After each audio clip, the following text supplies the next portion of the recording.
खरीदा जाए या फिर रेंट पर ही रहें, क्या है ज्यादा सही? ये सवाल बिल्कुल वैसा ही है जैसे कि पहले मुर्गी आए या फिर अंडा, उतना ही उलझाऊ है। बहुत सारे तर्क हैं जो सपोर्ट करते हैं कि घर खरीदना ज्यादा सही है, तो वहीं उतने ही तर्क हैं जो आपको विश्वास दिलाएंगे कि रेंट पर रहना ज्यादा सही है। यानी एक एब्सोल्यूट आंसर मिलना बहुत मुश्किल है, लेकिन नामुमकिन नहीं है। तो आज मैं इसी सवाल का जवाब देने की आपको कोशिश करूंगी। मैं हूं प्रियंका संभव और आज मैं अपनी काम की बात में लेकर आई हूं बाय वर्सेस रेंट का बैटल। और अगर आपको मेरे काम की बात अच्छी लगती है तो एक रिक्वेस्ट और एक रिमाइंडर कि मेरे YouTube चैनल को जरूर सब्सक्राइब करें, और अगर आप मेरा वीडियो देखते हैं सत्यहिंदी.com के YouTube चैनल पर तो सत्य हिंदी को सब्सक्राइब करें और यहाँ बेल आइकन को भी क्लिक जरूर कर लें। तो चलिए बात करते हैं, क्या है ज्यादा सही, खरीदा जाए या फिर रेंट पर ही रहे, उसी में ज्यादा आराम है?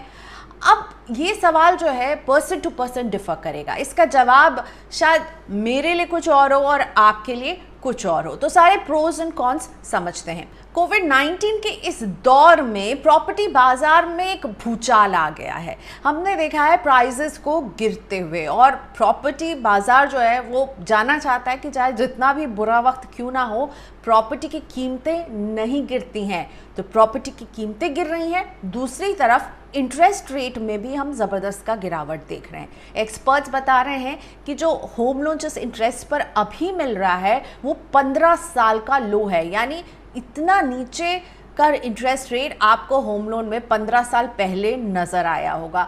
तो अभी अगर मैं बात करूं, मोटा माटी जो इंटरेस्ट रेट नज़र आ रहे हैं, अलग अलग बैंक्स के अलग अलग रेट्स हैं, तो 6.5% यानी 6.5 से लेकर के 7.5 के रेंज में इंटरेस्ट रेट नज़र आ रहे हैं। कुछ बैंक्स 8% तक भी वसूल रही है, पर ये अगेन डिपेंड करता है कि आपके लोन का साइज कितना है, आप जिस प्रॉपर्टी को खरीद रहे हैं उसकी प्राइसिंग कितनी है।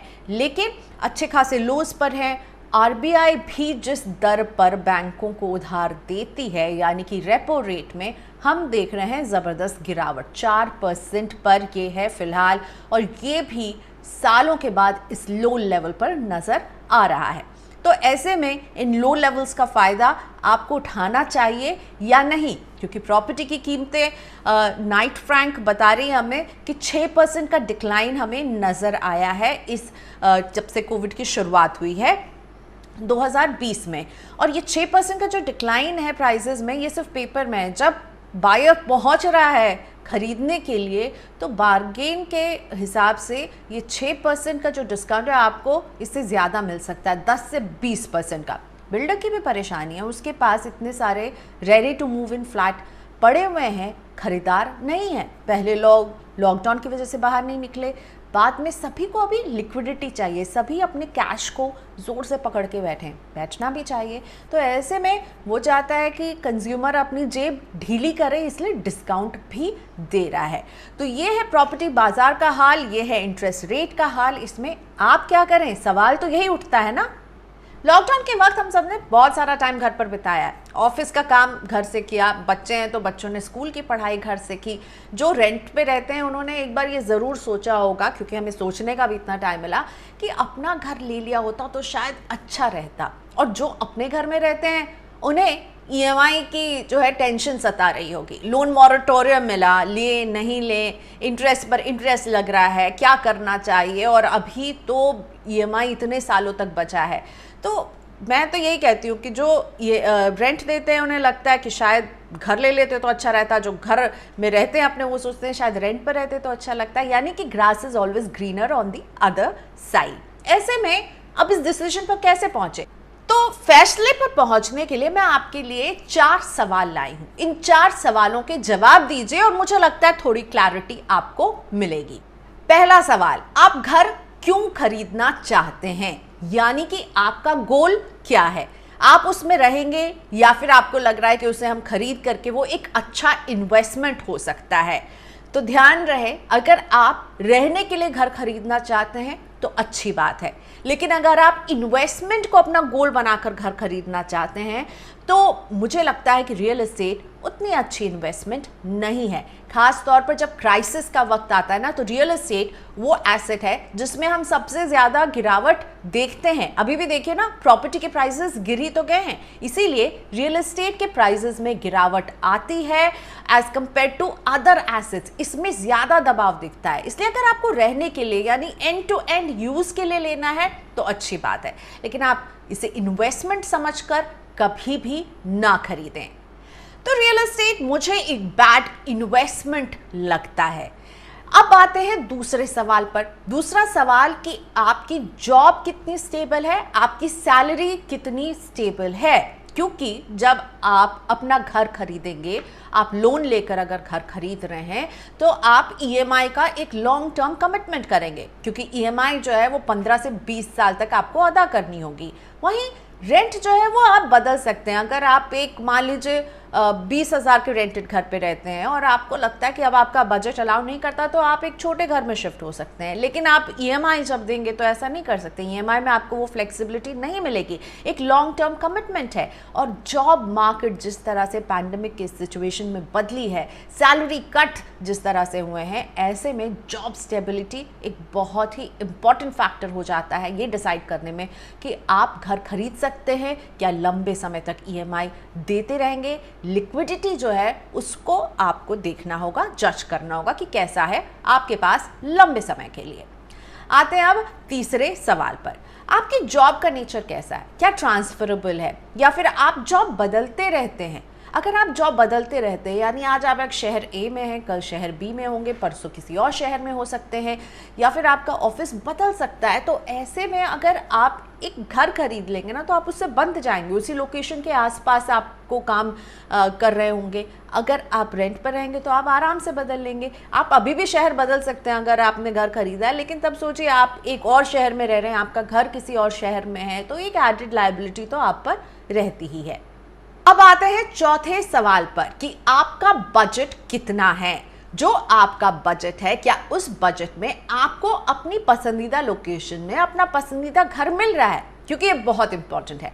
आप उसमें अपनी ज़िंदगी बिताने वाले हैं, क्योंकि मैंने आपको पहले ही कहा, इन्वेस्टमेंट के लिए नहीं, रहने के लिए लीजिए। आपको उसमें रहना है, तो आपको इंश्योर करना होगा कि आपको वो लोकेलिटी पसंद है, आपको वो जगह पसंद है और वो आपके बजट पर फिट बैठ रही है या नहीं। ऐसा नहीं कीजिए कि आपको पसंद तो कुछ और है, पर बजट में जो फिट हो रहा है उस हिसाब से घर ले लिया और फिर आप पूरे समय सोचते रहेंगे कि ये घर मैंने ले तो लिया क्योंकि मेरा बजट नहीं अलाउ कर रहा था। आपको ज़िंदगी बितानी है, तो आपको बजट जो है वो अपना एक बार देखना होगा। और जिस बजट में, जिस लोकेशन में आप घर खरीद रहे हैं, उस लोकेशन को एक बार ज़रूर समझिए कि क्या आप यहाँ पर लंबे समय तक रहेंगे, अपने परिवार को यहाँ पर नर्चर करेंगे, यहाँ आप अपना समय बिताएंगे, अपने दोस्तों को घर बुलाएंगे, अपने रिश्तेदारों को घर बुलाएंगे, अपने त्यौहार मनाएंगे। तो इसीलिए ये ध्यान रखिए कि जो आप घर खरीद रहे हैं वो आपको पसंद है या नहीं।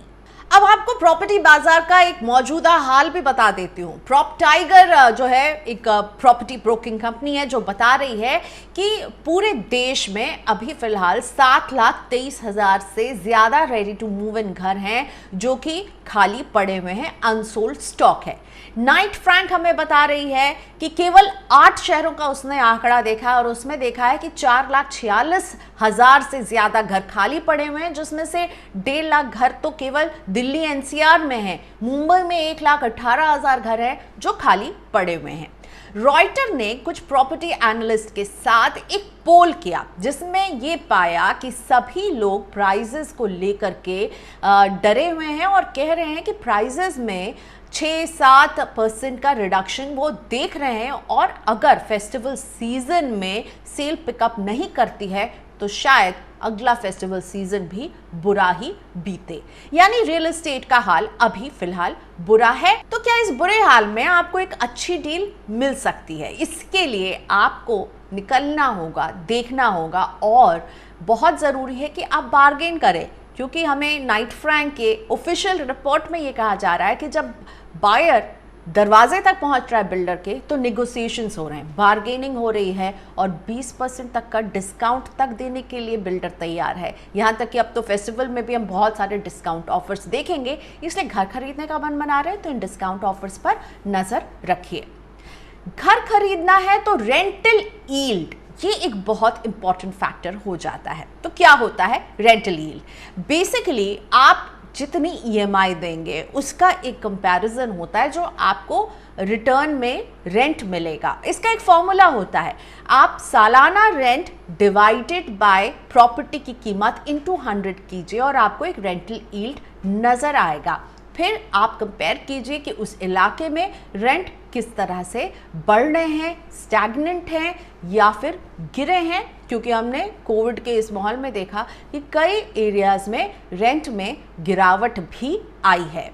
जब आप एक घर खरीदते हैं तो आप उम्मीद करते हैं कि ये आपकी एक प्रॉपर्टी होगी, आपकी एसेट होगी और इसमें आप कुछ रिटर्न एक्सपेक्ट करेंगे। यही रेंटल यील्ड का पेज जो है वो समझना ज़रूरी है और एक प्राइस कंपैरिजन ईएमआई और रेंट का मैं आपको देने वाली हूँ। आपको एक प्रॉपर्टी पसंद आती है, कीमत उसकी 80 लाख है, बैंक पूरा तो फाइनेंस नहीं करेंगे, आप उस पर लेते हैं 60 लाख का लोन, 20 साल का टेन्योर है उस लोन को अदा करने का, 7.5% है इंटरेस्ट रेट।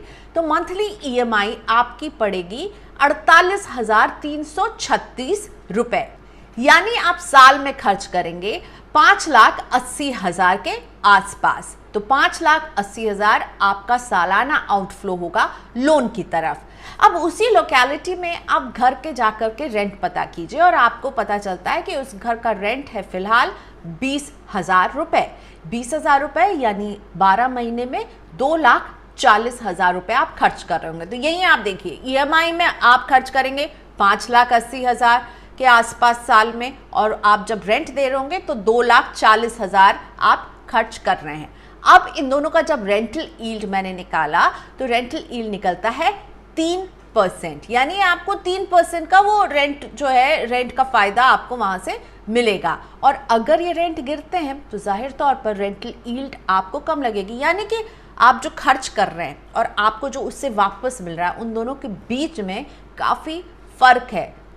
तो यानी आपकी जेब से ज़्यादा पैसे निकल रहे हैं और जब उसी एसेट से कमाई की बात आ रही तो आपकी जेब में कम पैसे वापस आते हुए आपको नजर आएंगे। इन सवालों का जवाब देना और आपको देखना कि आपकी सिचुएशन कैसी है। लेकिन मैं आपको बताती हूँ होम लोन और रेंट के फायदे और नुकसान। नंबर 1, होम लोन को कहा जाता है इन्वेस्टमेंट, वहीं रेंट खर्चा है। आप जैसे जैसे ईएमआई पे करते जाएंगे आप अपने होम स्वीट होम की तरफ एक कदम तो आगे बढ़ा रहे होंगे। वहीं रेंट आप सालों साल देते रहेंगे तब भी वो घर आपका अपना नहीं होगा। होम लोन आप जब लेते हैं तो आपको कई सारी टैक्स छूट मिलती है। आपको प्रिंसिपल पर 1.5 लाख तक की छूट मिलती है एटीसी में, वहीं सेक्शन 24 के तहत इसके इंटरेस्ट पेमेंट पर आपको छूट मिलती है। आपकी जब रेंटल कमाई होती है तो वहाँ पर आपको कुछ छूट मिल सकती है। तो इस तरह से अगर आप 45 लाख का से कम का घर खरीदते हैं तो भी सरकार एक स्कीम लेकर आई है जिसके तहत आपको इंटरेस्ट पर और एडिशनल छूट मिल सकती है। यानी आपको होम लोन कई तरह की टैक्स छूट दिलाता है। अगर आप रेंट पर रहेंगे और आप सैलरीड हैं तो आपको एचआरए एग्जेम्पशन मिलता है। आपको ये तो नहीं लग रहा है ना कि मैं चाह रही हूँ कि आप घर खरीदें और होम लोन मुझे ज़्यादा बेटर लग रहा है, ऐसा नहीं है। रेंट के भी अपने फ़ायदे हैं। फ़ायदा नंबर 1 कि ये आपको लोकेशन फ्रीडम देता है। आप जब चाहें अपना घर बदल सकते हैं। आपको वो लोकेशन पसंद नहीं है, आपके पड़ोसी आपको पसंद नहीं है, घर में आपको लगता है कि विंटर्स में अच्छी धूप नहीं आती है, तो आप घर बदले, अपना बोरिया बिस्तर उठाया और आप निकल गए एक नए घर नए लोकेशन में, जहाँ मन किया वहाँ आप रह सकते हैं। और दूसरा फ़ायदा ये है कि अगर आप रेंट पर ही रहना चूज़ करेंगे तो ईएमआई के मुकाबले ये आपको सस्ता पड़ेगा, क्योंकि इसमें आपसे कोई इंटरेस्ट महीने में नहीं वसूल रहा होगा।